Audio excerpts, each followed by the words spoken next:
you are doing amazing. So it's not that. So I'm just going to come under the shoulder. Now with that, I can just let the shoulder hang in my arms. So just this pose, but the rotation's going to come this way. So I'm just holding, and the same thing, I'm just doing that little cat's paw across the spine. Now what this movement is sitting down. So do you see how the back has to just bend and come down into sitting? But this movement is also on the opposite end, reaching for a toy. So sitting into reaching is the in and out of that movement. Okay. Okay? Versus, again, this kind of reach, we're after this kind of reach. Now just face me just a little bit. Yeah. So if you're looking, so I'm here with that.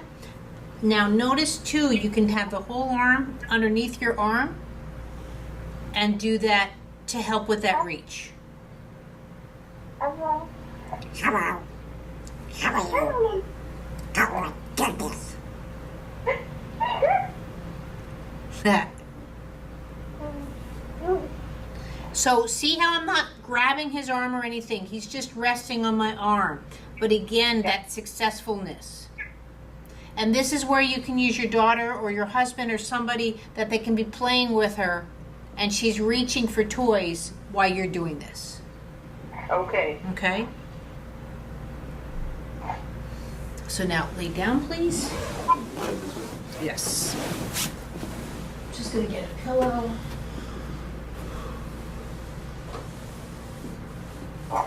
Definitely. What's that?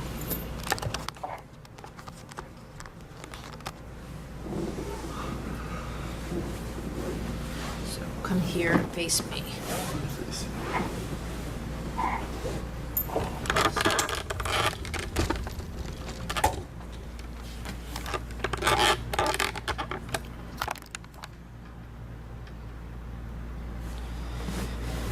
Now he has a beard, so we'll do our best. Actually, I'm gonna kick you off the table on this one. Okay. I'm gonna go with my baby doll. You're kind of getting ready.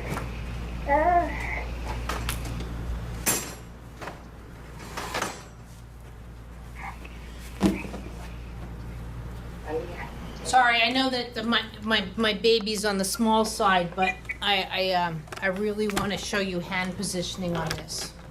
Not a real baby. It's not a real baby. No, sorry. I didn't traumatize her by tossing it on the table. Yeah, her sister has just walked in. Her older sister. Okay. Like, what's that?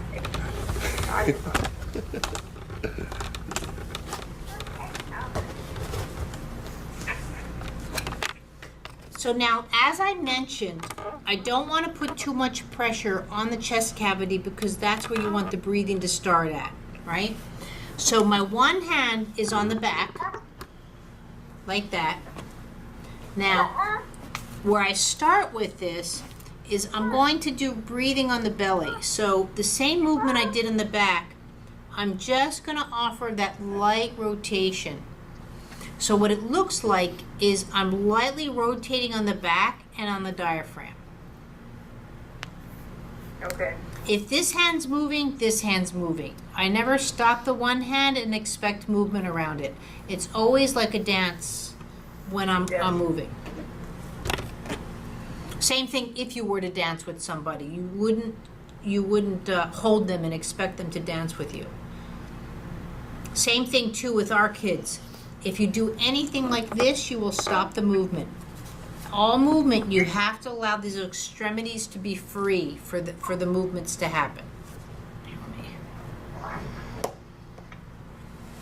Sorry, it's that fine line of not tipping over the iPad. So again, freedom versus grabbing a leg. So you're just going to be here and just rotating first of all. Now it's going to be depending on her temperament. I wouldn't start off with this unless she's fine having the head touched. You're going to come right here into the base of the clavicles, the collarbones, and you're going to start here. Now notice I'm not touching the chest cavity. I'm just, these 2 fingers are coming in because you don't want to elicit like a choke or a gag reflex. So what I'm doing here, and I'm going to twist my babies out just so you see it this way. I'm twisting the clavicles. Right?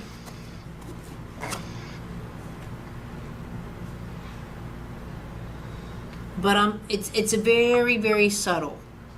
So if anything, maybe my hands are just doing, Yeah. right? I'm gonna go all along the esophagus. So again, I'm lifting up here just to show you. I'm gonna go as high as back in here into right underneath the jawline. And that's gonna be my intent of that rotation. But I'm gonna take my time with this. Again, I can have my hand on the jaw. If you're really working on any kind of sucking and swallowing, now don't get bitten.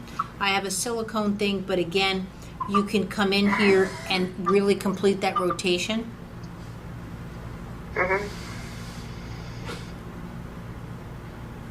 If you find, again, where she's trying to do this with her neck, she doesn't look like she does it when she's lying down, so she's probably much more comfortable there anyway. But if she's coming back here, like, see, again, for rolling over, right? So if you roll over here, right, and she's now compromising her neck, right, to roll over, do you see where that toss is on the head? So if you are working on rolling over, I would make sure that the arm is up, and you're right here, and you're just showing her that weight transfer. Does that make sense? Yes. Totally. So she can be, Because sorry, you don't do that. right, That's not what they, right. But if she goes here and she's using those neck muscles, or she goes here and the secretions hit, she's gonna feel like she's drowning. So you're just gonna take her, roll her in. Now notice here, see how she's right on her elbow? Now I get it that she cannot support her weight that way, let's say. But she's learning that weight transfer, coming around. This arm will come down. Sorry, my doll's rubber, so I have to place it. So I'm right here. Now see how I'm just holding the sides of the neck. She can swallow, she can breathe. I can also come underneath just a little bit like this on the hand. And just the first objective right now that she can breathe on her belly. If you find, again, because your finger is going to be wrapped around the neck a little bit, that her swallow is bothering her, you're right here and just bring her back. Hi, sweetheart. Oh, that wasn't so bad. And then just again, just how you're placing her and bringing her around. Again, I can come right here. Do you see how the rotation plays out more and more? She can come right to sitting, or she can go and roll down to her belly. So she's learning how to go in and out of the movements. I will say though too, she's 2 and she's socially 2. She's not delayed cognitively. She's delayed with her body's ability to respond, but she's on it. She understands conversation. I can totally see that she gets what you're saying, right?